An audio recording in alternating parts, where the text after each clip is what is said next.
Olá, boa tarde. Está no ar o podcast Bastidores de uma Chamada.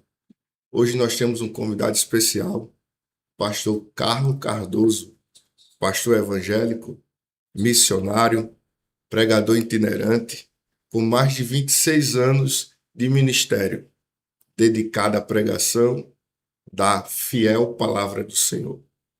Nosso pastor também é formado em teologia, amplamente reconhecido pelo seu ensino bíblico profundo, com ênfase em escatologia, em mensagens bíblicas dos fins dos tempos, mas sempre aplicada no nosso contexto atual.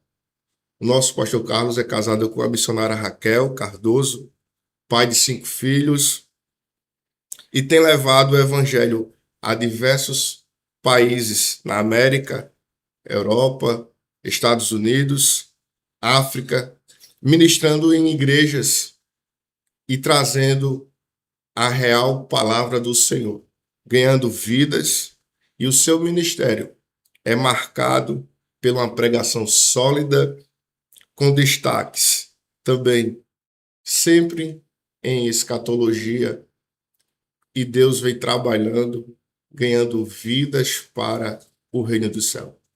Seja bem-vindo, pastor Carlos. É um prazer o senhor estar conosco. Paz do Senhor, irmão Davi, paz do Senhor, todos os irmãos aí dos bastidores de uma chamada, é uma honra estar aqui. Eu tenho certeza que vai ser um tempo de muita qualidade, que vamos ser edificados aí pelos testemunhos e pela palavra de Deus. Glória a Deus. Pastor, o senhor é acostumado a estar em podcasts, né? O senhor também tem o seu próprio podcast. É muito edificante o senhor estar conosco. Eu sinto Deus abrindo a porta desse nosso podcast. Então é um prazer imenso, né? A dinâmica é um pouquinho diferente da que o senhor participa, né? Eu já vi o senhor em debates, já acompanhei o senhor em debates muito profundos sobre escatologia, fim dos tempos. E é uma honra ter o senhor conosco, né?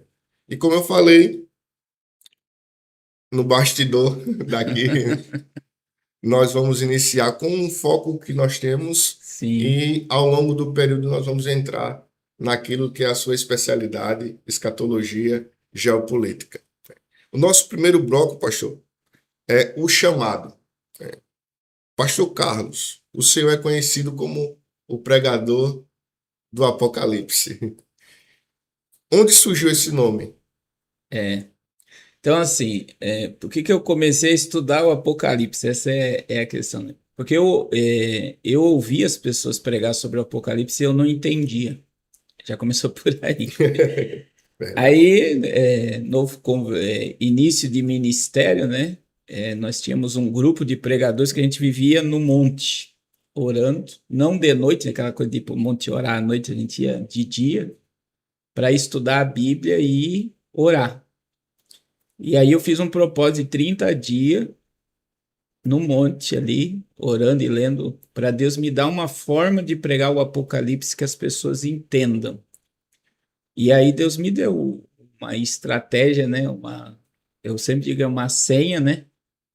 De conseguir transmitir o Apocalipse não de uma forma tão terrorista, porque infelizmente, pastor Davi, hoje somente 5% da igreja cristã mundial estuda e lê o Apocalipse, né? Então, assim, é um assunto que, e além desses 5%, tem várias interpretações. Meu Deus, é verdade. Então, assim, a gente tenta hoje atualizar. Eu sempre me baseio no capítulo 1, versículo 1 do Apocalipse, lá, que diz assim: a revelação de Jesus Cristo, ao qual Deus lhe deu, para mostrar aos seus servos as coisas que em brevemente devem acontecer. Então, desde o início do meu ministério, eu foco nisso. A melhor maneira de um cristão viver hoje é entender que tudo que acontece na política, na religião e na economia, coisas que ainda não aconteceram, Perfeito. está relacionado ao Apocalipse. Então, foi essa questão. E aí, por se dedicar ao Apocalipse, né, a gente acabou ganhando Esse o título. pregador do Apocalipse.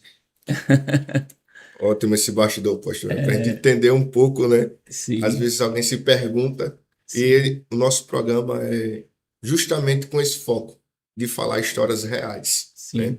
Então, quando que o senhor percebeu que era o chamado de Deus para pregar sobre Apocalipse e geopolítica?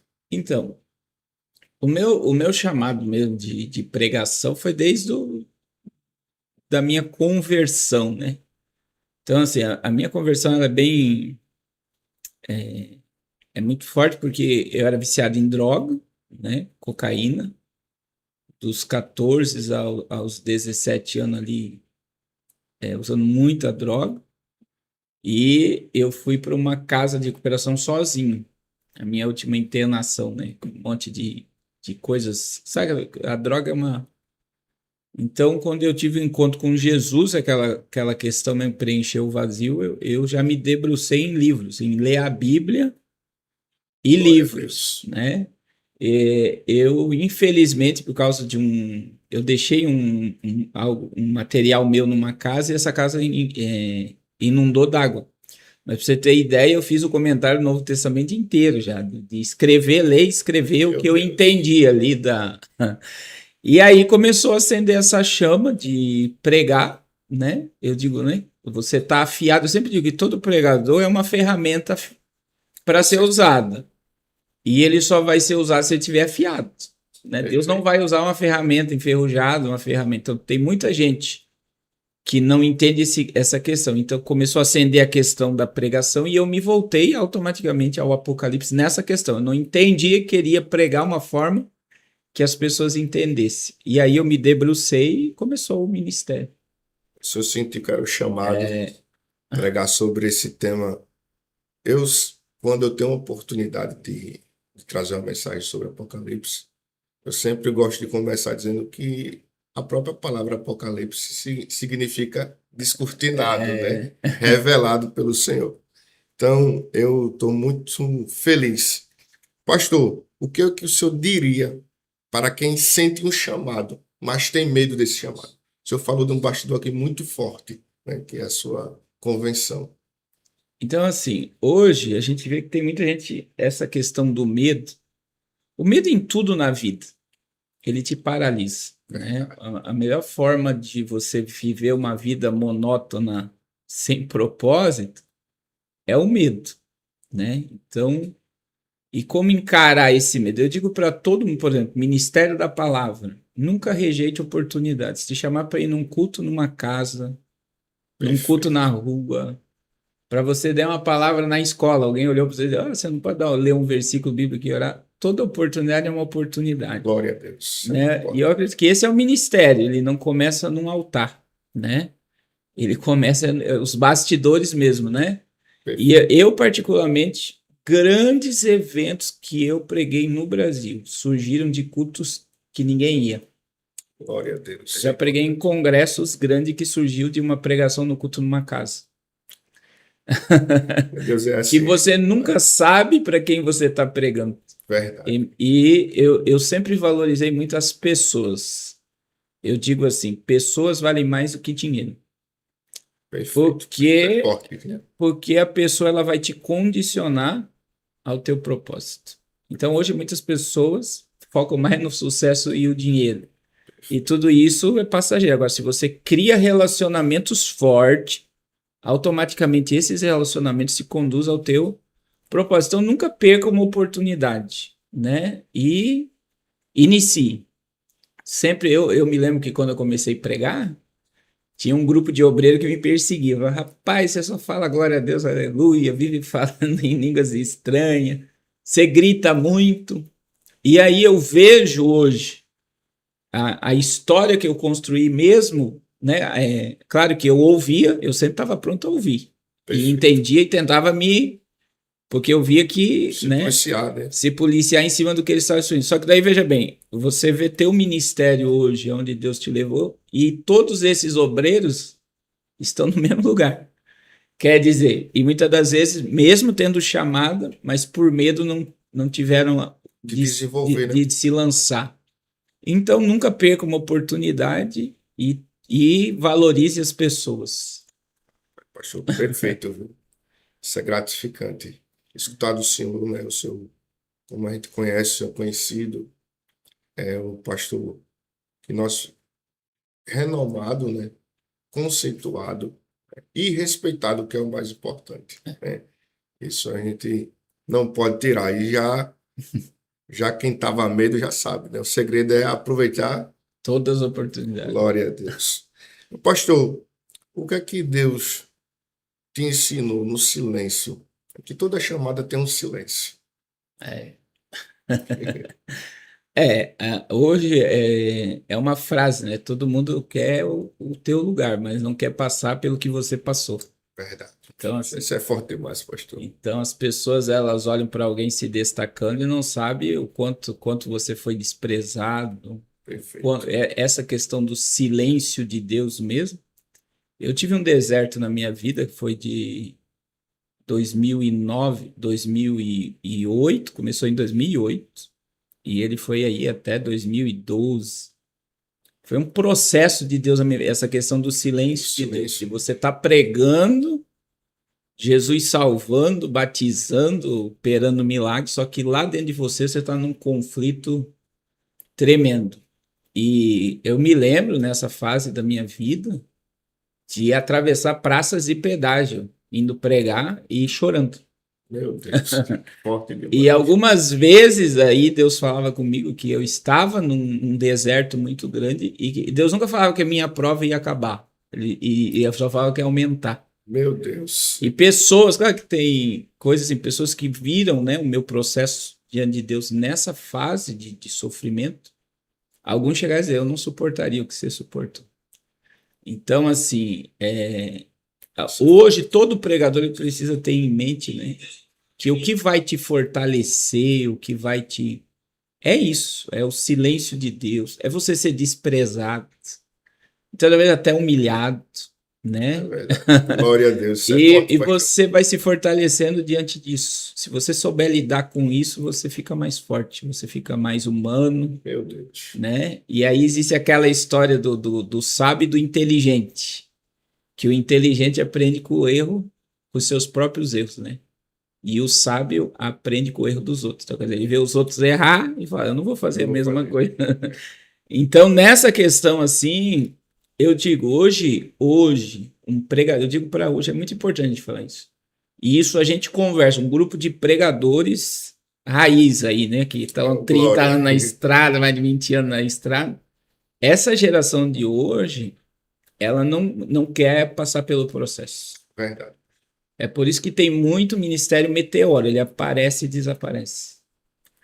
Que é essa questão, ele não tem humildade, um pregador hoje que começa hoje de ir numa casa, de ir num culto ar livre, de pregar num culto para pouca gente. Tem muita gente que já começa, parece que está com o rei na barriga. E é nessas experiências, muitas das vezes, de você ir pregar, né? Hoje se fala muito de oferta e não ganhar nada, ganhar um tapa nas costas e Deus te abençoe. Essas coisas te fortalecem, né? E te dá raiz. E eu vi nessa trajetória muita gente que cortou todo esse processo, ganhou notoriedade e sumiu. Foi igual um meteoro, aparece e desaparece. Por quê? Porque não tinha raiz, não tinha estrutura, não tinha capacidade para suportar o que estava carregando. Porque o que vai te dar capacidade para suportar o ministério é o desprezo, é o silêncio de Deus, Isso é forte. é o amassar do oleiro no barro, né? Que tem essa questão ali da olaria, quando você estuda sobre Jeremias ali, o processo ali, Deus te escolheu. O mais importante que todo pregador precisa entender, Deus já te escolheu para ser um vaso. Glória a Deus. E aquela coisa, isso aqui todo pregador raiz sabe, né? Existe 206 tipos de barro, mas somente, eu acho que é 6 ou 8 que é apto para fazer barro, fazer vaso. Então, tem areia, tem barro que não pode ser vaso. Perfeito. Agora, se Deus te selecionou, é porque ele viu qualidade em você de ser um vaso. Aí vem o processo, vamos lá para o processo. O oleiro traz, aí entra o silêncio de Deus. O oleiro traz o barro para dentro da olaria e ele deixa o barro no canto da olaria de 3 a 6 meses para tocar. Meu Deus do céu, pastor.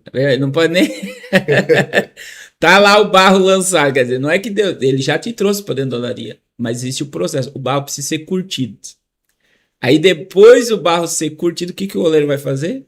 Ele vai pegar e vai jogar em cima do barro, né? Pedra petrificada, pó de vidro. E ele vai fortalecer. Aí vem as perseguições. Meu Deus do céu, pastor. O que seria de Davi se Saul não tivesse na vida dele? O que moldou o caráter de Davi foi Saul perseguindo. Sempre vai ter alguém te perseguindo. E é maravilhoso os perseguidores. Que eles moldam o teu caráter, te traz humildade, te traz sensibilidade, te traz misericórdia. Agora veja, depois disso, de o barro estar fortalecido, aí que vem o suporte, que a gente vê que muita gente não suporta. Que é o oleiro joga o barro no chão e ele vai pisar no barro. Porque o barro não pode ter oxigênio. Porque se ele for fazer o barro, o vaso, e o barro tiver oxigênio, o que, que acontece? O vaso vai criar bolha ou vai trincar. Meu Deus. Então tem que tirar todo o oxigênio. E o que é tirar o oxigênio? É tirar o ego. Meu Deus do céu. Não é eu. Forte demais. Não é eu que estou sendo, é Deus que está usando o vaso. Glória que a glória é dele, não é do homem. Né? E aí que você vê. Hoje, muitos pregadores acham que é ele. É ele que está levando a multidão, é ele que está pregando. Não é, é Deus. É Deus que abre. E se a graça e a presença sair da vida, acaba tudo. Então, assim, o molde hoje de uma chamada, ela está muito além de um púlpito. Nos bastidores, como a gente está aqui nos bastidores, que é o trabalhar de Deus na nossa vida. E tem que suportar o processo. Então, a gente só se fortalece com o silêncio de Deus. Essa é a resposta.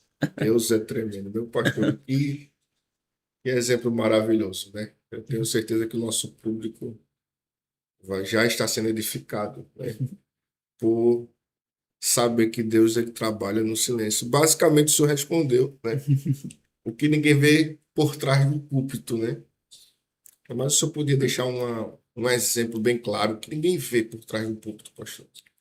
Hoje a vida do pregador, né, daquele que foi chamado, eu digo assim, existem os bastidores que existem por trás e você está lá no altar, que é a tua vida com Deus. Uma vez um pregador, um obreiro, né, eu era de uma congregação, era diácono ainda, ele chegou para mim, rapaz, você fica pregando tudo quanto é tipo de culto, você é chamado para pregar para congresso, então você devia rejeitar os convites e ficar e se preparar, jejuar só para pregar nos congressos. Aí eu fiquei olhando para ele e eu fiquei imaginando um monte de coisa, né? Por quê? Porque no início do ministério sempre existe isso. Você tem um convite para pregar num evento grande, aí isso acontece com todo mundo, tá? Eu vou jejuar, vou orar, Deus vai me usar, vai me honrar. Chegar lá não acontece nada. Isso é mesmo. Aí aí você prega, meu Deus, você foi muito mal. Você sabe que todo pregador tem um dia que ele não vai bem. E isso todo mundo tem que ter em mente. Agora, o que eu entendi, né, o fora do púlpito? Assim como eu tenho que estar preparado para pregar num congresso, eu tenho que estar preparado para pregar em qualquer culto. Perfeito. Que é a vida do devocional, é a vida tua diária com Deus, de não deixar a ferramenta enferrujar. Então, como é que eu não deixo minha ferramenta enferrujar? Eu tenho que estar em oração, eu tenho que estar em consagração, pelo menos uma vez por mês, e sempre em contato com a palavra. Perfeito. Que a palavra ela é nova todo dia. Existe essa questão, né, que a gente tem que tirar isso do altar, que as pessoas, a palavra de Deus se renova cada manhã. Isso não existe, a palavra de Deus não se renova. Perfeito. Né? Que eu só renovo o que envelhece. A palavra de Deus ela é nova todos os dias. Glória a Deus. Certo. Então, assim, eu tenho que estar em contato com a palavra diariamente. Então, e aí, claro, existem as questões. Eu já cheguei em evento para pregar, por exemplo, antigamente eu usava muito boné. Então, imagine, então você chega na igreja e eu chegava de boné. Para mim não tinha problema nenhum, né? E já teve coisinha de você chegar e de obreiro ficar revoltado. Quem é esse rapaz que vai pregar? Chegou de boné. É um moleque, é um menino, é isso, mas depois o que você entrega, eles vêm te pedir perdão, né? Ah, não, me perdoa que eu julguei o senhor pela capa, né? Claro que hoje, hoje já não teria essa atitude, né? Que é aquela coisa lá de muito tempo atrás. Agora, a gente precisa estar preparado para todo evento, né? Claro que tem eventos que te exigem mais, que vai te exigir muito, mas você tem que estar preparado e manter o devocional diário. Perfeito, pastor. Devocional, isso é importante. A vida de um ministro. De todo crente, né? Mas acima de tudo. Especial, né? Eu vi um pastor comentar disse que nós que ministra a palavra temos que orar muito mais do que Sim, aquele que só não frequenta o culto, né? sim. E Deus, ele, de uma forma ou de outra, ele vai nos honrar, né? Pela nossa dedicação. Então, perfeito, pastor.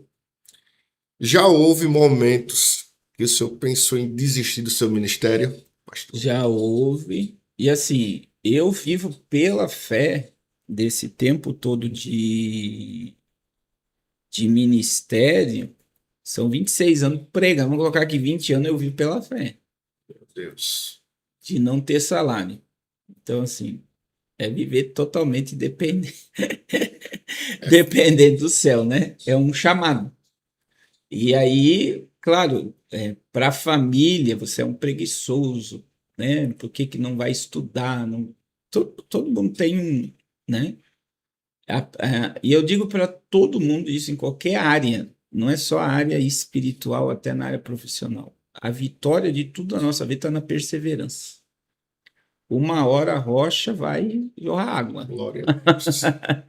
Né? Então, nessa perseverança pelo desprezo, eu vou dizer assim, que algumas vezes eu tentei ajudar Deus, que foi duas, de dizer, não, senhor, eu vou trabalhar no secular, aí e trabalhar, por exemplo, trabalhei com corretagem de imóvel, e ganhar muito dinheiro, mas o dinheiro desaparecer e o vento soprar, e quando você vê, você Meu Deus. não tem como você fugir do chamado, né? E outra vez, eu estava bem já, muita agenda, daí um vereador, candidato, foi se candidatar a deputado e falou, vem trabalhar comigo, você vai ser meu assessor. E aí, aquela coisa, né? Eu vou pensando em muita coisa, e só para você entender, eu estava morando em São Paulo e fui para o Espírito Santo. E em menos de 3 meses eu capotei o carro, destruí o meu carro, coisa assim que não tinha nem. E foi um ano de vento diário, de você vir bombardeio de tudo quanto é lado. Por quê? Porque Deus não precisa da tua ajuda. Ou você se rende, ou você se rende, então não adianta você tentar ajudar. E tem muita gente frustrada, que é muito importante falar isso aqui, porque tem muita gente que foi chamada e abre mão do chamado para tentar ajudar Deus. Eu vou trabalhar em 2 empregos, vou fazer isso, vou fazer aquilo. E eu digo, o melhor lugar do mundo para se estar é na vontade de Deus. Meu Deus, é forte. Porque é uma verdade, o pouco com Deus é muito, e muito sem Deus é nada. Então, Perfeito. e muita gente nessa questão financeira de se lançar quer tentar ajudar o que não precisa ser ajudado. Meu Deus. E é aí que muita gente também se frustra na chamada. Porque o medo, o dinheiro é um. Eu digo assim: o dinheiro ele é tão pesado que ele é espiritual. Dinheiro é espiritual. Então veja bem: Jesus não chamou o diabo de Senhor. Jesus não chamou os fariseus de Senhor. Jesus não chamou demônio de Senhor. Mas em Mateus 6,24, que Jesus diz: ninguém pode servir a dois. Senhor, meu Deus. Ou você vai agradar um e desagradar o outro. Aí Jesus diz assim: ninguém vai servir a Deus, consegue servir a Deus e a mamão. Mamão é secularização e dinheiro. Então veja bem, hoje as pessoas são presas no dinheiro. Então, eu digo aqui, a pessoa vai dizer, você nunca cobrou para pregar. Né? A vez que eu cobrei, eu me frustrei. E já perdi a agenda por não cobrar. Olha que Meu interessante. Deus, pastor, isso é Uma vez um pastor me ligou e falou: eu quero trazer aqui e tal, quanto você cobra? Eu falei: não cobra. Então ele falou: então você não vai empregar, porque quem não tem preço não tem valor. Meu Deus. Eu ouvi isso de um pastor. Mas assim, eu nunca cobrei, e pode vasculhar a minha vida, dizer: o pastor Carlos cobrou para pregar aqui. Nunca cobrei. Totalmente dependente de Deus. Isso também sempre me deu liberdade também de pregar o que Deus dá. Glória a Deus. Que Concordo. entra essa questão. Tem muito pregador, por o valor que está dando, não consegue pregar o que Deus quer falar. Isso Ele é se forte. prende por causa do dinheiro, Meu Deus, isso é forte demais, pastor. não é? Então hoje eu digo assim: a gente precisa se lançar, se entregar e viver a vontade de Deus. Então, os momentos que eu tentei fugir da chamada foi frustrante demais. Então eu preferi me lançar e eu tenho algo comigo. O que, que é a fé? A fé é um cheque em branco que Deus colocou na tua mão. É você que preenche o valor que vai dali. E se Meu a Deus, isso pessoa é forte entender esse demais. mistério, Isso é besta. a chave da vida da pessoa muda. Ela se lançar sem medo. Meu Deus, isso é forte, pastor. É, tem muitas pessoas realmente, né, frustradas com a chamada. E esse é um tudo também esse programa, pastor. É Reacender porque essa chama de volta. tem muito Jonas dentro de um barco, a família está perecendo, está tudo sendo destruído à volta e está dormindo dentro do barco. Meu Deus. Ou se lança no mar ou todo mundo perece. Então, ou você se lança para. E assim, a gente é escravo da chamada. Essa é um. Não adianta você tentar fugir. Hoje, eu até fiquei feliz. É bom tocar esse assunto. Que hoje, para mim, sair de casa é um sacrifício. E eu cheguei a pensar: meu Deus, eu devo estar pecando, né? Por quê? Porque todo pregador quer. Agora, eu vi um podcast, achei muito interessante, que o pastor falou: é maravilhoso quando você não quer sair de casa. Quando o sair de casa é um sacrifício. Porque você tem um ambiente de amparo que é maravilhoso. E isso na vida do itinerante é muito importante, porque tem muito itinerante que vive 30, 60 dias Muito fora. e não volta para casa. Então, assim, eu digo, você abre mão de muita coisa, né? Para viver o teu propósito. Então, por exemplo, por que você é escravo? Primeiro que você tem que pregar. Perfeito. Você tem que pregar. Então, por exemplo, minha vontade muitas vezes é estar em casa com meus filhos, mas eu tenho um propósito. Eu sei que através da minha vida alguém vai ser alcançado, através da Glória a minha vida alguém Deus. se identifica, vai ser edificada, uma família vai ser restaurada, alguém vai ser curado. Então eu me movimento e Deus se movimenta, né? Então muita gente está perecendo, a família está perecendo, pode estar ganhando muito dinheiro, mas é a G15, é o saco furado. Meu Você pode Deus. ganhar, fora da vontade, você pode ganhar 1 milhão vira nada. Na vontade de Deus, você pode ganhar R$ 1.000, R$ 1.000 pode virar 1 milhão. Então, Meu assim, Deus. é se lançar e não tentar ajudar Deus. Deus não precisa da sua ajuda. É forte demais, pastor. Perfeito, pastor, perfeito. Existem sacrifícios, né, dentro de uma chamada renúncia. É esses bastidores que nós queremos trazer, né, com verdade, né, com fidelidade ao nosso tema, porque aquele que ministra, ele tem que renunciar a muitas coisas. Pastor, qual é a maior renúncia que o senhor tem, que acontece no dia a dia com o senhor? Uma delas hoje é a minha família, de você abrir mão de estar em casa para estar ministrando. Olha só, virou um sacrifício, né? E assim, hoje, eu para mim, ministério, né? Ele não está ligado só ao púlpito. Então, assim, hoje, diante do que a gente vive na obra de Deus, eu digo assim, é maravilhoso fazer a vontade de Deus. Assim. Então, o meu maior sacrifício hoje é abrir mão de casa. Você sair de casa para estar no campo pregando. Mas eu vou. Deus é bom.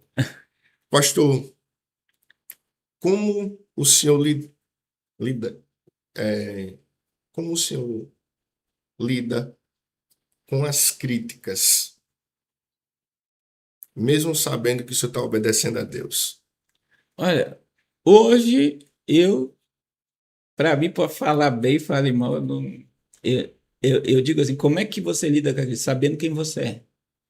Acabou. Se você sabe quem você é, você vai dormir em paz, vai acordar em paz. Perfeito, O que pastor. os outros falam ou deixam de falar, o problema é deles, né? E não adianta você ter visibilidade sem ter crítica.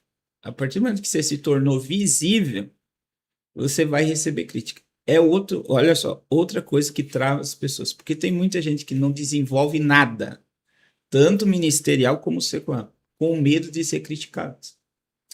Então, a Perfeito. pessoa tem talento, ela tem talento, ela tem capacidade, mas ela tem medo de se expor pelo que os outros vão fazer. A pessoa vive pelo que os outros vão falar.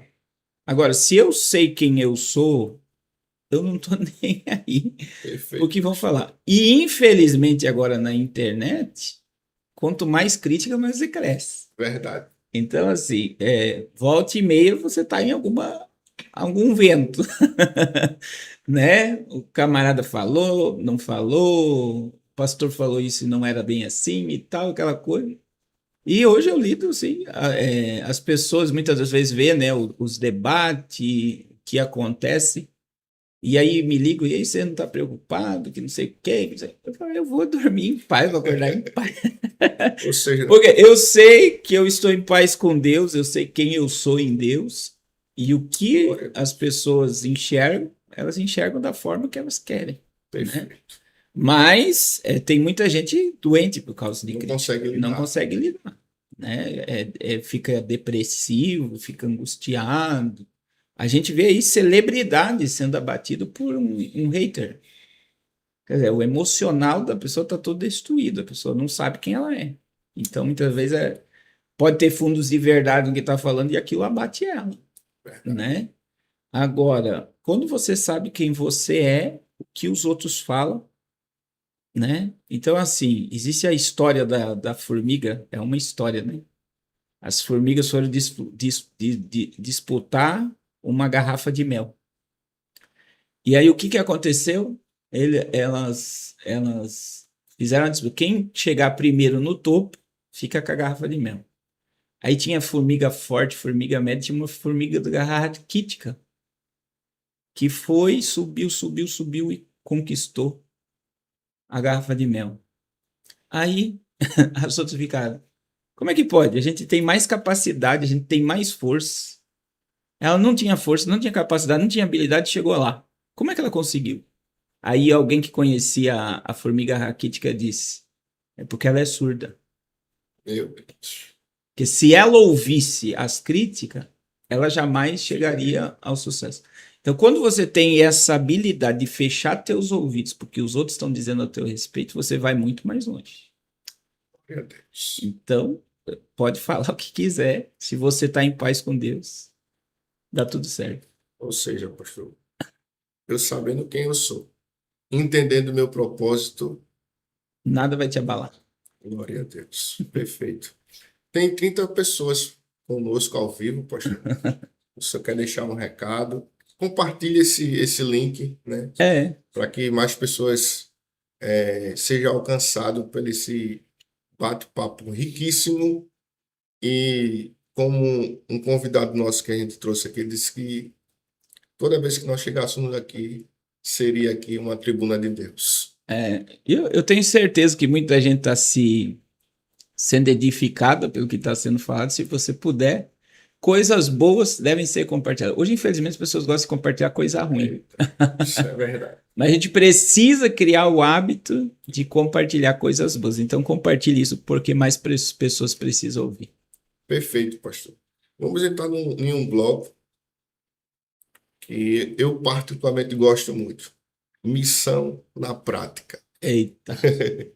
O senhor é um pastor missionário, né? E, pastor Carlos, o que a missão ensinou ao senhor que o ministério local nunca ensinaria?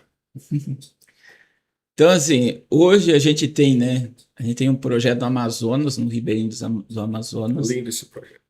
Aí a gente tem projeto na Angola, tem 22 pastores na Angola, tem projeto em Fortaleza. E cada lugar você aprende, né? A missão ela vai te levar a ver o que muitas das vezes o altar não te mostra. Então, vou usar o exemplo, por exemplo, da África. O que eu aprendo na África? Eu aprendo a desacelerar. Meu Deus. Por quê? Né? A gente tem um trabalho que a gente faz em Angola, tanto em Luanda como em Quilenda. A gente tem uma base missionária em Quilenda, dá umas 8 horas de Luanda. E eu tive lá 3 vezes já. Então, assim, é chocante. Que nem eu entrei agora, eu fui agora em dezembro, Natal Missionário, a gente foi levar cestas básicas. Eu vi, pastor. Que coisa linda, viu? Então, assim, você entra numa casa de terra, o telhado é palha, não tem banheiro, Meu Deus. e você vê que a pessoa não tem nada. Mas ela está te ensinando muito mais do que você possa imaginar, Meu pela alegria que ela tem. Aí você fala, como é que pode uma pessoa dessa ser alegre? Aí quando você vai no culto, e você vê aquele povo adorando, aí Meu aquilo Deus. te arrebenta. Porque você viu a realidade da vida dela, e agora você vê ela na presença de Deus dançando, glorificando, adorando. Glória a Deus. E aí, o que faz isso? É verdadeiramente Mateus 6. O que é Mateus 6? Não andeis ansiosos pelo dia da manhã. Eles aprenderam a viver o agora. Meu. Que é algo que essa população de hoje não sabe. A gente esqueceu de viver o hoje. Então, muitas vezes, você está com o corpo em ambiente. Vou dar um exemplo. Eu estou aqui. Se você perguntar para mim onde mora, eu moro agora no podcast Bastidores Imaginários. Por quê? Porque eu estou me entregando por inteiro aqui. Perfeito. E hoje está acontecendo algo que as pessoas elas não estão mais vivendo o agora. Isso é forte, pastor. Né? Você está numa mesa com um monte de gente, está todo mundo com o celular na mão e cada um vivendo um monte de coisa, mas não desfruta do agora. As pessoas não conseguem olhar para o sol, não conseguem olhar para uma árvore, não conseguem ver mais um pássaro e não conseguem mais se alegrar pelo agora. Por quê? Porque a pessoa está tomada por coisas que não vai trazer edificação nenhuma. Meu Deus. De 80% a 90% das nossas preocupações nunca vão acontecer. E aí você fica ansioso pelo que não existe. Outra coisa que o campo missionário me ensina, além de eu aprender a desfrutar do agora, é a fé. Por que a gente ora lá e acontece milagre? Pessoas são curadas, pessoas são salvas. Porque eles não têm remédio. Meu Deus. Então eles não têm farmácia de ir lá comprar um remédio para dor. A única coisa que eles têm é o quê? É a fé. E quando você ora, o milagre acontece. E por que ele não vê milagre? Porque hoje se chegar alguém para você e dizer para você assim, eu tô doente, você vai dizer, vai no médico tal e toma o remédio tal. Você não consegue colocar, eu vou orar por você agora e você vai ser curado. Meu Deus, é forte. É fé. Eles vêm, outra coisa que eu vejo lá, eles sabem que vão cair endemoniados. Meu Deus. Eles vêm para ser libertos, eles falam, eu quero ser liberto, pastor. O desejo de libertação, né? Então você vê, e isso muitas das vezes, se você não for num ambiente desse, você não vai aprender. E aí, por exemplo, quando eu venho da África, eu demoro de 10 a 15 dias para conseguir comer. Que você vai olhar para um prato de comida cheio de comida e você vai lembrar Isso é forte demais, pastor. que pessoas comem uma vez por dia. Lá eles comem uma vez por dia onde eu Meu vou. Deus. Não é que passa fome, eles comem um fubá lá, um fungo que eles chamam. E carne é artigo de luxo. Aí você olha para o brinquedo das crianças, não tem brinquedo, elas brincam com tampinha de garrafa, brincam com... Elas criam brinquedos, né? Uma cena que me marcou muito, a gente levou material escolar e começou a colocar para fora as caixinhas de caneta de lápis, as caixinhas. Daqui a pouco eu vi um monte de menino pegando as caixinhas e fazendo carrinho. Aí você lembra que teu filho tem uma gaveta lotada de carrinho. Meu Deus. Então, hoje, a gente está vivendo uma era da alta performance. que é alta performance? Você tem que conquistar. Daí você conquista, né? Coloca uma meta maior.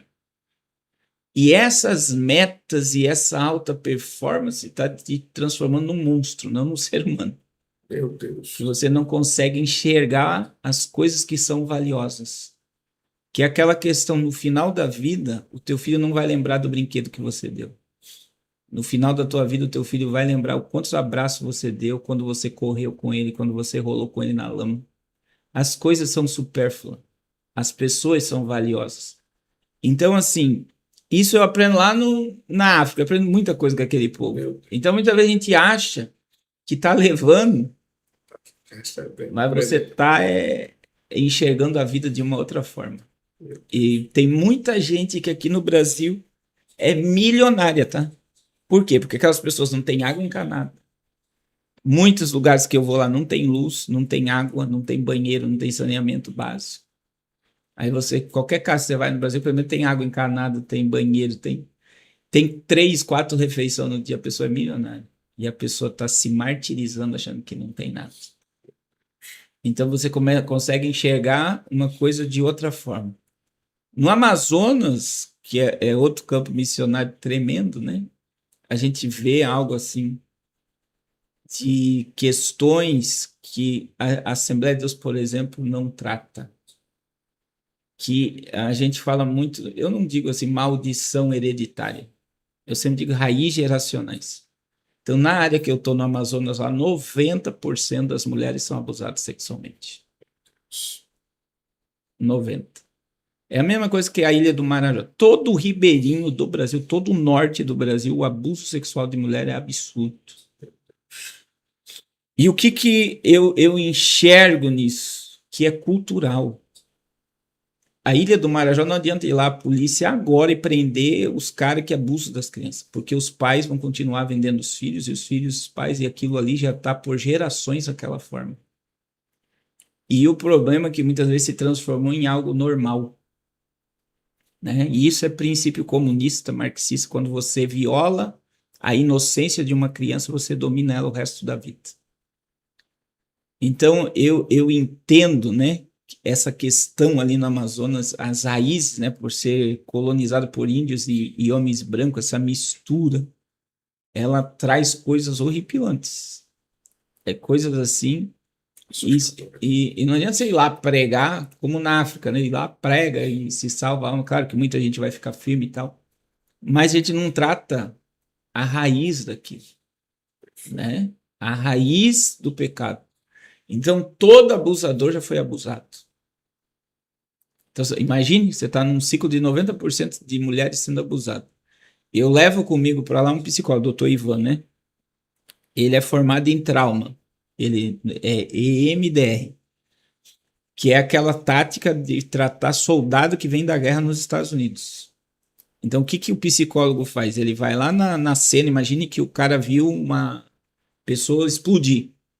Ele está traumatizado com aquilo. Ele vai na cena e te arranca da cena. Não é hipnose. Você consciente e tal. Eu levo para ele. E eu levo ele lá, faz fila. Fica lá, é até bonito de ver. A gente fica num hotel, a dona do hotel dá um quarto, e aí fica aquela fila de gente para ser atendido. E você tem 90% das mulheres abusadas. E aí a gente tem caso lá de uma mulher, por exemplo, que tinha 2 filhos com o próprio pai. E fora coisas absurdas que acontecem no âmbito familiar. Então você vê que a gente tratar esse trauma ali, da pessoa conseguir sair daquela cena, conseguir perdoar o abusador, conseguir viver fora daquela cena de abuso já é tremendo. Mas existe algo que é geracional. E aí você consegue enxergar, depois da habilidade no campo missionário, então você está conversando com uma pessoa, você consegue ver que o problema dela não é o momento, é o que já vem de uma carga familiar. Que é aquela coisa, né? O bisavô bebia, o vô bebia, o pai bebia, os filhos hoje estão na droga. E aí, biblicamente, né? A Bíblia fala em Êxodo 24 lá, né? Que eu visito a maldade dos pais aos filhos até a 3ª e 4ª geração daqueles que me aborrecem. Então, e a gente vê ali, outra coisa que eu aprendo é o amor que o índio tem pela palavra no Amazonas. Meu Deus, é. É diferente, tá? Você pregar numa tribo indígena e pregar no ribeirinho. O índio, ele vai tacar, pelo menos onde a gente está lá, né? Que é Benjamin Constante. O índio abre a Bíblia com um caderno e todo versículo que você fala, ele anota. Glória a Deus. Ele ama a palavra de Deus. E conversões genuínas, tanto na África como no Amazonas, como em Fortaleza, você vê conversões assim muito fortes. Meu Deus. Que é aquela conversão com lágrima, com arrependimento. Eu já batizei muita gente que aceitou Jesus em pregações minhas nesses campos. Gratificante, né, pastor? Você vê que a pessoa aceitou Jesus, você pregando, e você tem o privilégio de batizar essa pessoa. Que experiência fantástica, pastor.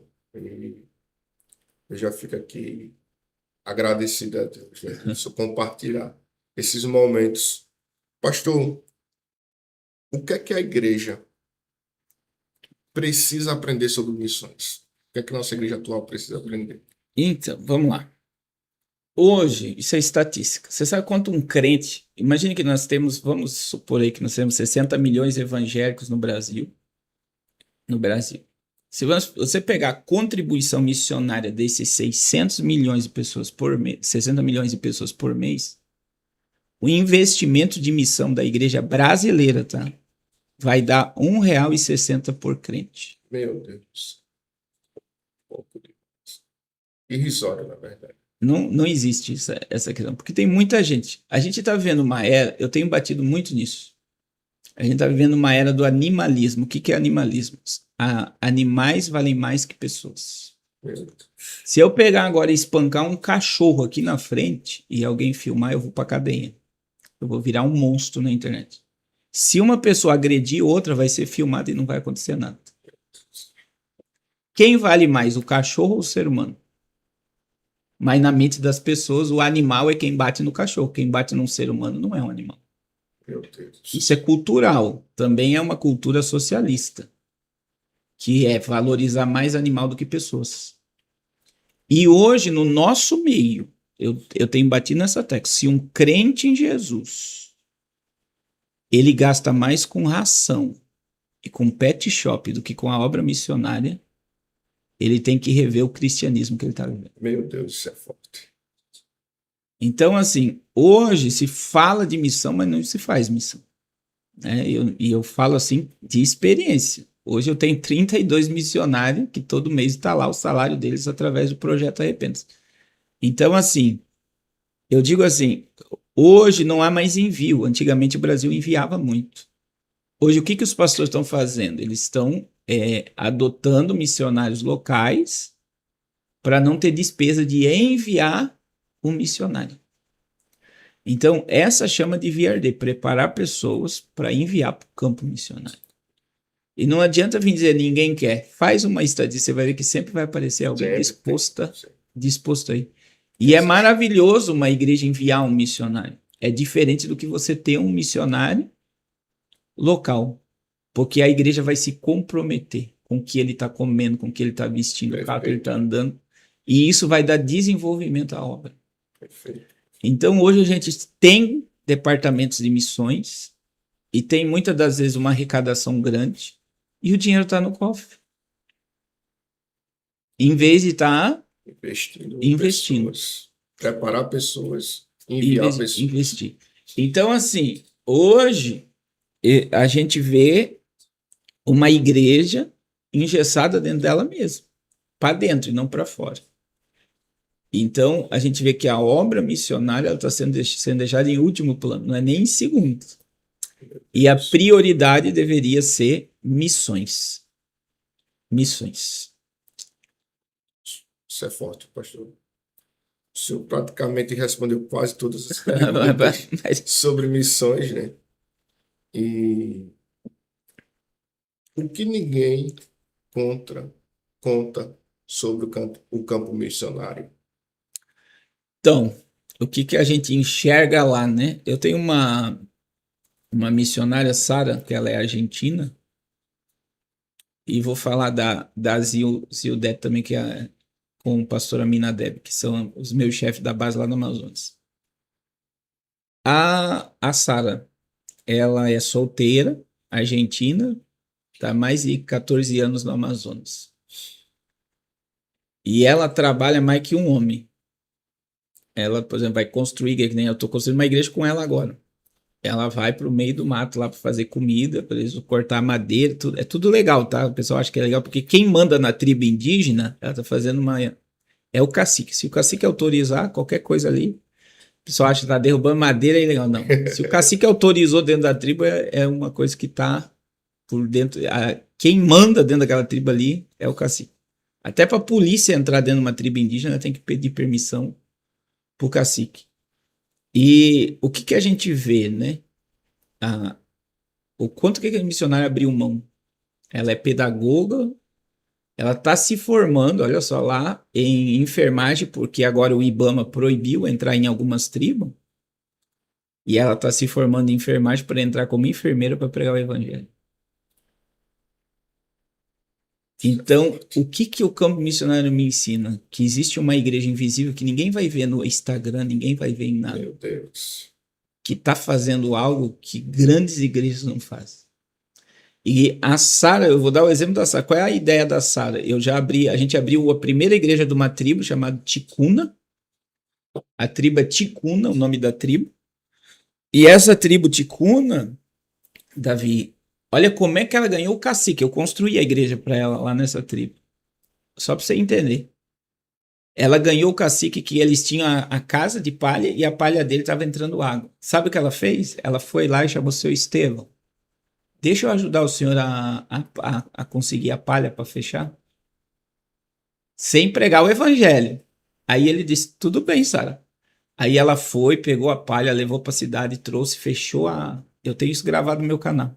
Perfeito. O que aconteceu? Ela ganhou o coração do... O cacique. E ele falou, pega a parte da lá da terra e constrói uma igreja. Glória a Deus. E olha o que ela fez. A tribo do lado, da tribo Maruba, a tribo aqui é Maruba, a tribo do lado era brigado com essa tribo. Domingo de manhã, vai lá. Tá as duas tribos na escola dominical. Glória a Deus. O que acontece se Jesus não voltar? Você tem noção que as tribos estão se unindo e eles estão crescendo junto agora. A barreira caiu por terra. Ninguém vê isso. Vê? E ela não publica muita coisa porque o IBAMA persegue ela. Então ela não pode. E ela não quer. Porque é algo que está na alma dela. Ela quer pregar o evangelho. Glória a Deus. Ela vai na tribo, abre igreja ou coloca alguém nativo. Ou ela quer mandar alguém para ir lá e dirigir. Outra coisa que é impactante por exemplo, eu comprei lá cimento, comprei tijolo, comprei um monte de coisa. Só que ela falou para mim, pastor, o senhor não pode dar tudo. Eles têm que se apegar ao que eles estão construindo. Isso é forte. Eles têm que dar alguma coisa para ele se sentir valorizado também. Então você não pode, que nem muita gente vai na Amazônia quer construir tudo. É errado, ela fala. Eles têm que fazer parte. Entendeu? Para sentir. Eu construí, quando vê as coisas acontecer, eles vão se sentir parte. E você aprende isso, né? Que muitas vezes a tua vontade é ir lá e deixar o negócio pronto. Eu falo, não, que não pode assim.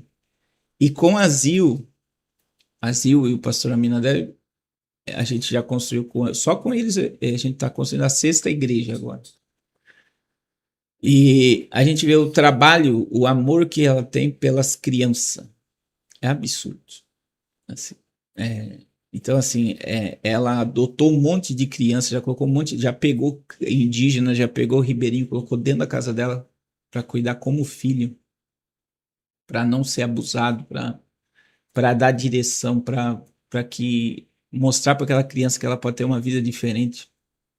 E tem coisas que nunca vai ver na mídia. A mídia nunca vai enxergar isso. Então, assim, é um amor tão grande. E aí, veja bem, eu levei o Fábio do podcast Eu Acredito e ele entrevistou os missionários lá.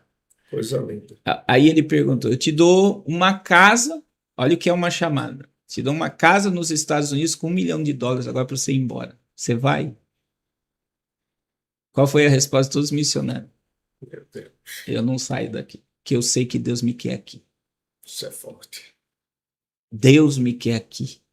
Então ele prefere estar lá do que em qualquer outro lugar do mundo, porque ele sabe que está fazendo a vontade de Deus. E é onde, quando a gente estuda, Davi, sobre a igreja perseguida, se você chegar na Coreia do Norte agora, para pastores perseguidos, dizendo, eu vou tirar você daqui. O que o pastor vai dizer? Eu não vou. Meu Deus. Eu tenho almas para ganhar para Jesus aqui. Se você chegar em áreas de perseguição de cristão, e até para cristãos presos que estão na cadeia, dizer, eu tiro você daqui e vou te dar um lugar e você vai ter que abandonar a tua chamada. Ele fala, não, vou ficar aqui. Por quê? Porque o missionário, a gente vê que o que arde nele não é status, ele quer ganhar alma para Jesus. Glória a Deus. E essa é a igreja invisível que ninguém vê. E é muito importante, Davi, a gente tocar nisso, porque a gente está vivendo uma era de tanto escândalo. Justo, justo. Das igrejas grandes, de grandes templos, de grandes pastores. E a gente esquece de ver o real. O que é o real? Existe uma igreja invisível que não se prostrou. Existe uma igreja que a mídia nunca vai mostrar. Perfeito. Que está lá no meio do mato. Mas eles estão fiel a Jesus. Então a gente tem igreja lá no Amazonas que a gente anda com o pé na lama quando chove. Para chegar, muitas vezes não tem como voltar. E eles vão, crianças vão, adolescentes vão com o pé na lama para cultuar Jesus. Né? E daí você chega numa cidade grande, o cara tem carro na garagem, choveu, ele não quer ir para a igreja porque está chovendo. É o que você aprende no campo missionário que ninguém vê. Eu diria mais, pastor Carlos. Projetos dentro da igreja que ninguém vê. Né? Sim. As pessoas estão focadas em escândalo e tantas coisas, mas eu sempre trago algumas coisas da nossa própria igreja mesmo aqui em Maceió, pela pessoa do nosso pastor Isvaldo, presidente da nossa Assembleia de Deus aqui em Alagoas. Projetos de grande proporção, que a grande mídia não informa, né? E nunca vai informar. E nunca vai informar, isso faz parte, né? Mas nós, como cristãos, temos que ter essa chama missionária, e isso é muito importante se eu falar. Investir na obra missionária é fundamental. E eu digo para todo crente, o melhor lugar para se investir dinheiro é em almas. Glória a Deus. Toda igreja missionária, ela prospera. Por exemplo, o Campo de Alagoas, a gente vê que está um âmbito de prosperidade, mas a gente vê o que está sendo feito pelos missionários, pelo sertão, por tudo que está sendo feito. Então, toda igreja missionária, ela prospera. É incrível. Porque você está se comprometendo com o propósito, que é a alma. Perfeito, pastor. Dá para ver que os olhos do Senhor, a alma, ela brilha quando eu falo nesse assunto. Mas também agora vamos entrar num assunto que é a sua especialidade. Geopolítica versus profecias. Como o senhor enxerga os atuais conflitos globais de Oriente Médio, Rússia, China, Estados Unidos, à luz da profecia bíblica? Como é que o senhor enxerga? Então, a gente a geopolítica, ela está apontando para o apocalipse. Eu tenho dito, a gente está numa era apocalíptica já. Então, assim, uma das coisas que as pessoas não enxergam, que a mídia noticia isso e as pessoas não querem muitas vezes acreditar. A gente está dentro de uma corrida de bilionários e milionários construindo bunkers apocalípticos. Então, qualquer pessoa que raciocina, vai, por que eles estão comprando refúgios apocalípticos? Se está se propagando no contrapartida um tempo de paz e prosperidade. Perfeito. Né? Você tem o Mark Zuckerberg, eu estou usando muito ele, porque ele comprou uma ilha lá na Califórnia, ele está construindo um bunker de 10 andares, em reais dá 1 bilhão e 600 milhões de reais. Meu Deus. Sam Altman também, né, que disse depois que eu criei o ChatGPT, eu nunca mais dormi. Isso ele falou. Ele também falou, se a internet sair de controle, ele também tem um bunker, um refúgio apocalíptico. Elon Musk é obcecado para levar 1 milhão de pessoas para Marte. A ideia de levar 1 milhão de pessoas para Marte é o colapso planetário. Então, assim, o apocalipse ele se torna uma realidade nessa era. E tudo que se fala em torno de os armamentos e muita coisa, né?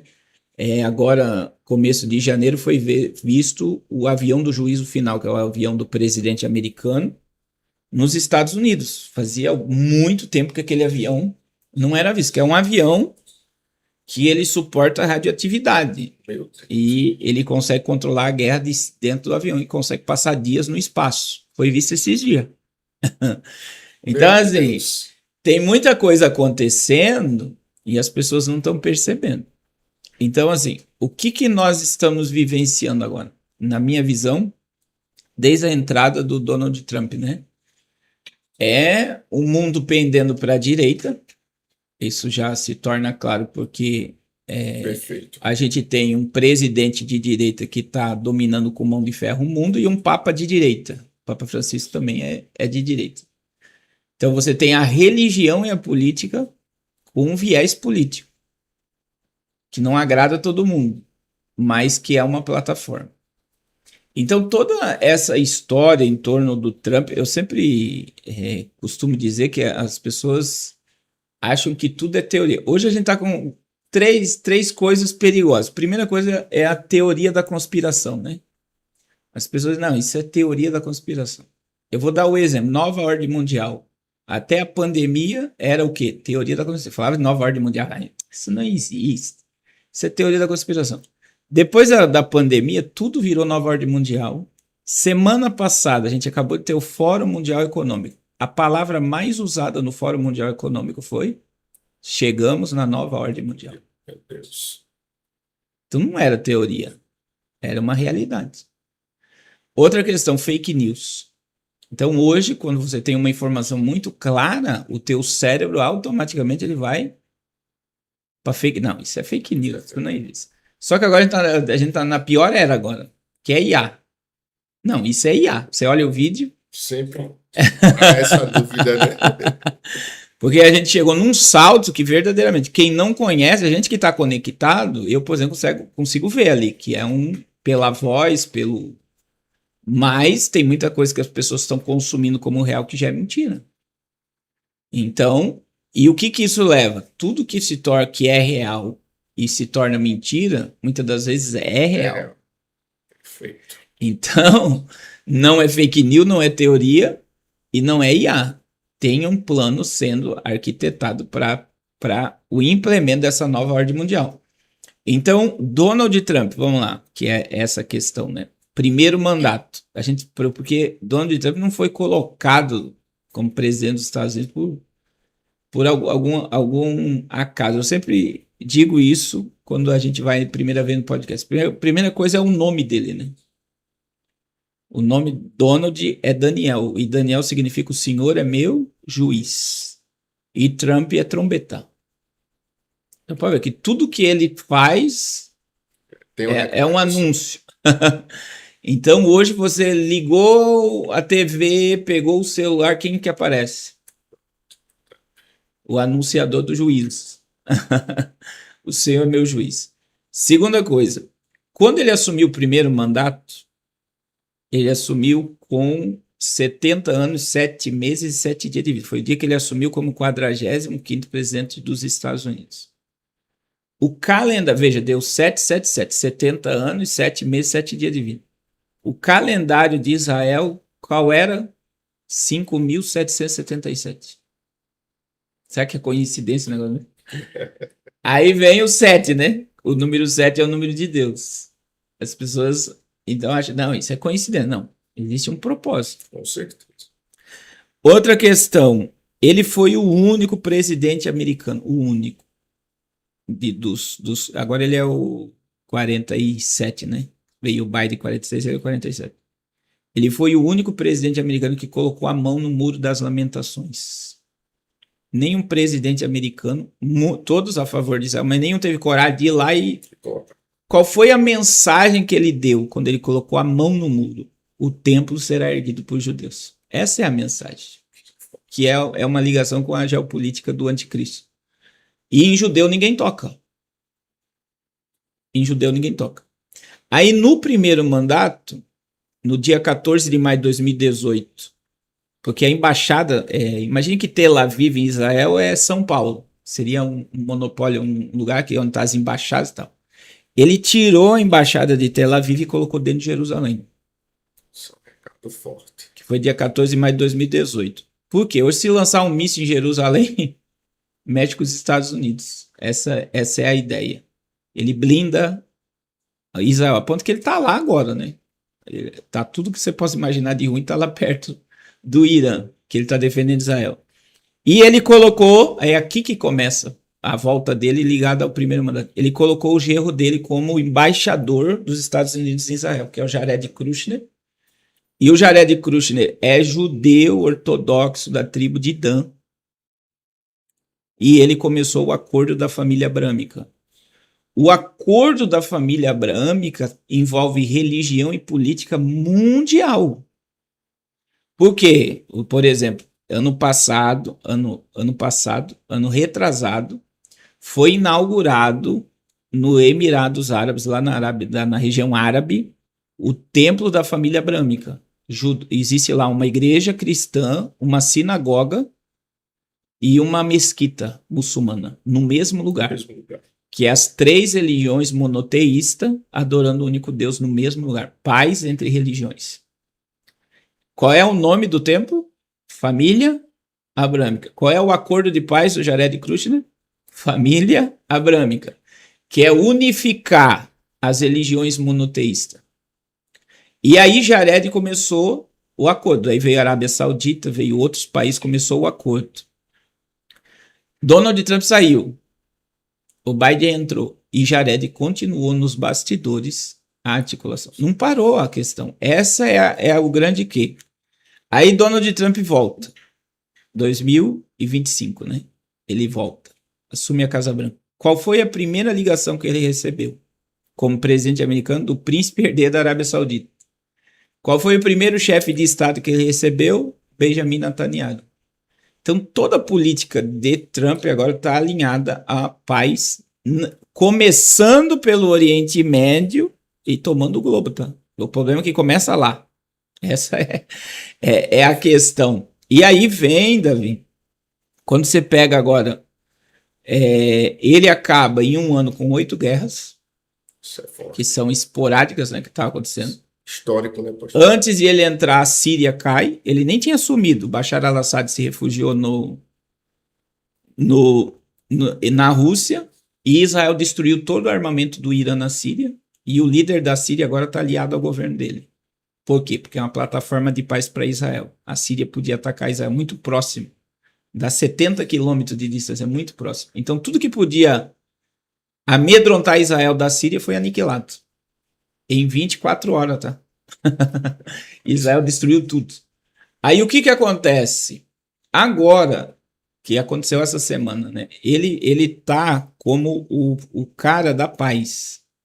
Então ele aproveitou o Fórum Mundial Econômico, e o Fórum Mundial Econômico é meio tenebroso estudar. Existem duas coisas que todo mundo devia estudar sobre o que é verdadeiramente o Fórum Mundial Econômico, que é um encontro de líderes globais e bilionários. E também o grupo Bilderberg. A reunião do Clube Bilderberg acontece em maio. A mídia noticia isso. Só vou dar o exemplo do Clube Bilderberg. É muita informação que eu estou passando aqui. Muita. Vamos lá. Pega lá o site do Clube Bilderberg do ano passado. Reunião do Clube Bilderberg. Clube Bilderberg, ninguém sabe quem participa da reunião, tá? Eles só noticiam, eles dizem o local e poucas pessoas você vai saber que teve lá. É uma reunião ultra secreta, a ponto que todo mundo que participa tem que assinar um documento que não pode vazar informação. Mas no site do Clube Bilderberg está as pautas da reunião. A última pauta, se você for lá no site, está escrito assim: despovoamento. Meu Deus. Redução populacional. Só para você ter ideia, o negócio é mais... E o que é o Fórum Mundial Econômico? Não é política, mas é eles que estão regendo a nova ordem mundial. Que aí você tem a BlackRock, que é a maior corretora de ativo do mundo. A BlackRock só não tem tanto dinheiro como os Estados Unidos e a China. O resto, então imagina, você tem uma empresa que tem mais dinheiro que todos os países do mundo. Então é eles que dominam a mídia, é eles que dominam toda a distribuição de renda, é eles que dominam toda a distribuição alimentar, toda a distribuição farmacêutica. São apenas 10 corporações que produzem tudo que nós consumimos no mundo. Então isso já é um controle absurdo, que as pessoas nem imaginam que isso acontece. Mas está tudo noticiado, que eu estou falando aqui. Eu sempre digo para as pessoas, não me ouça e fica com o que eu falo. Vai estudar, que você vai ficar mais... A pessoa vai ficar mais doida que eu. Ô, pastor, pra gente... Agora, mas é interessante, vamos concluir aqui. Agora, é muito importante entender agora com a questão de Gaza. Sim, sim. A gente tem pouco tempo, né? Quantos minutos? Você passou um pouquinho, mas vamos embora. Só deixa eu terminar aqui. Vamos lá. A questão de Gaza. Israel. Quando o Trump entrou, veja bem, caiu o Hezbollah, que é lá no Líbano, os Houthis, que é no Iêmen, e o Hamas na faixa de Gaza. Eles perderam toda a força. E agora vem uma ideia, isso que é assombroso, que as pessoas nem imaginam. Jared Kushner, em 2024, veja, Trump não era nem presidente eleito. Ele lançou o projeto de Gaza na Universidade de Harvard. Ele disse que Gaza seria um polo de negócios, iria ter lá resorts, ia ter um monte de coisa. Ele apresentou esse projeto agora no Fórum Mundial Econômico. Mas veja, ele já tinha divulgado em 2024 e Trump não era nem presidente e Israel estava em guerra com Hamas. E aí o que está acontecendo? A Liga da Paz agora, dominada por Trump, já envolve 53 países. Ele chamou a Rússia, ele chamou o Papa, ele chamou até o Lula. O Lula ele colocou numa sinuca de bico. Porque se o Lula aceitar participar do Conselho de Paz de Donald Trump, ele vai ir contra o Hamas, e contra o Irã, e contra a China, e contra tudo que... Então, quer dizer, se ele não aceitar, ele está declarando quem ele serve. Ele colocou ali para expor ele mesmo. Agora veja, o Conselho de Paz uniu Israel agora, semana passada.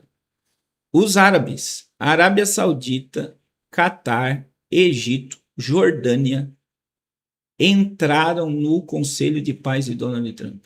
Isso é significativo. O que as pessoas estão vendo? Ismael, o filho de Abraão chamado Ismael, é os árabes. E o Isaac, que é Israel, estão dando a mão por paz e prosperidade no Oriente Médio. E essa paz, é isso que as pessoas não enxergam, que começa lá agora. Eles vão acabar com o Hamas, desmilitarizar o Hamas, vão construir um negócio assombroso ali. Essa paz vai se estender para o mundo inteiro. Que começou aonde? Dentro de Israel. Então, o que é isso? Que é muito perigoso, que muita gente acha que isso é maravilhoso. Mas, biblicamente, agora vamos para a Bíblia. 1 Tessalonicenses 5,3. Quando vocês ouvirem de paz e segurança, sabei que virá repentina destruição. Este é o maior cenário do anticristo hoje, de um líder global. Então, o que está sendo feito através de toda a política global? Está se preparando um caminho para um líder global. Para isso acontecer, agora vamos lá. O Irã vai ser aniquilado. Que vai ser essa semana, eu acredito. Já está o espaço aéreo fechado. Aquele B-12 lá, o avião que destruiu as usinas nucleares já está sobrevoando. Os portas-aviões estão lá. O líder do Irã já está refugiado. Por quê? Porque o Irã é o câncer do Oriente Médio. O Irã é o antigo império da Pérsia. São muçulmanos, mas não são árabes. Eles são persas. Então o Irã perdeu força na América Latina, que era a Venezuela. Ele perdeu força em Cuba, agora com a entrada do Trump ali. E ele tem aliança com a Rússia e a China. Isso é perigoso ainda. Mas ele está cercado. E o regime iraniano cai para se estabelecer essa falsa paz. A minha visão sobre isso, para concluir agora. Israel e os Estados Unidos vão construir Gaza e vão dar para os árabes para pedir permissão para construir o terceiro templo. Que foi exatamente, Davi, o que Jacó fez quando foi se encontrar com Esaú. Esaú, filho de Abraão, ele era casado com uma ismaelita. Perfeito. E para Jacó se encontrar com Esaú, ele teve que fazer o quê? Ele mandou presente. Aí ele ficou no Val de Jaboque, Deus mudou o nome dele. Aí o que aconteceu? Ele foi lá e se encontrou, fizeram as pazes. A mesma coisa, Israel vai dar a faixa de Gaza de presente para a Arábia Saudita, porque o maior sonho judeu hoje é construir o terceiro templo. E o terceiro templo é para o anticristo. Então, todo esse cenário, assim, e é muito claro, e é bom a gente terminar nessa visão aqui, é tão claro que as pessoas não querem acreditar. Porque está muito claro essa questão. Como se fosse uma fake news, É. mas não é. Não é. E aí é bom que todos que estão ouvindo estudem sobre isso, que daí vão ver que o negócio é muito sério. Ou seja, o senhor respondeu uma pergunta que eu ia fazer. Israel continua sendo Sim, o ponto central do relógio profético. o epicentro da profecia. Tudo começa em Israel, tudo termina em Israel. Deus se manifesta ao mundo através de Israel. Jesus nasceu em Belém de Judá, em Israel, foi crucificado no Gólgota, em Israel, foi assunto aos céus, no Monte das Oliveiras, em Israel. A igreja que nós fazemos parte foi inaugurada no cenáculo em Jerusalém, Israel, e Jesus vai governar o mundo por 1000 anos de dentro de Israel. Perfeito. Então, tudo é Israel. Israel é o epicentro da profecia. Pastor Carlos, eu já quero agradecer a sua Amém. participação. Como eu falei para o pastor Eliazar, e já também quero agradecer a ele pelo contato que passou do senhor para nós. Conseguimos agendar, como o senhor falou, aproveitando as oportunidades. É. Perfeito. Eu já agradeço ao senhor. E vamos encerrar com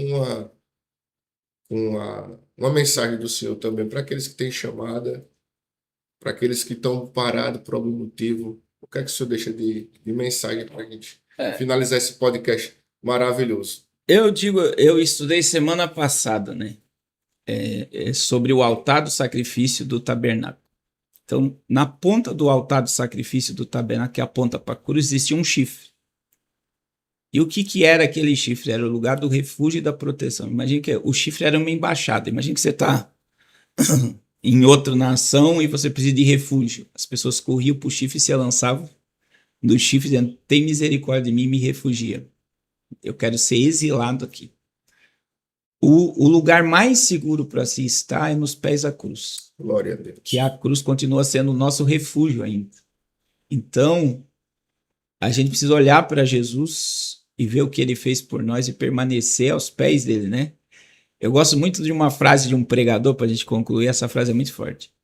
O pregador orou a Deus dessa forma: Senhor, se eu te sirvo por medo do inferno, que eu queime dentro do inferno por toda eternidade. Se eu te sirvo pelas coisas que existem no céu, que eu nunca entre dentro do céu. Mas se eu te sirvo por amor ao que Cristo fez por mim na cruz do Calvário, que eu permaneça aos pés dele para todo sempre. Glória a Deus. Então, olhe para a cruz, que ali tem redenção, tem refúgio, tem segurança, tem perdão, tem libertação e tem a paz que você procura.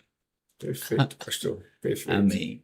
Eu já quero agradecer a todos que estão nos acompanhando nesse programa abençoado, que tem como propósito edificar vidas, transformar pessoas, que elas se encontrem na sua chamada, isso é importante. E o principal, que está afastado, volte aos pés de Jesus Cristo, né?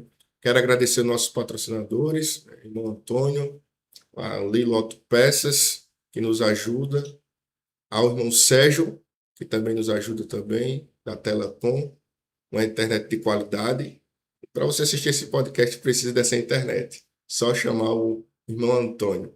Que Deus abençoe a todos. Pastor Carlos, mais uma vez, obrigado. Que o Senhor possa cada vez mais ser próspero, né? E o principal, edificar vidas com a luz da palavra e do conhecimento. Que Deus abençoe. Amém. Ao Senhor. Amém. Deus abençoe.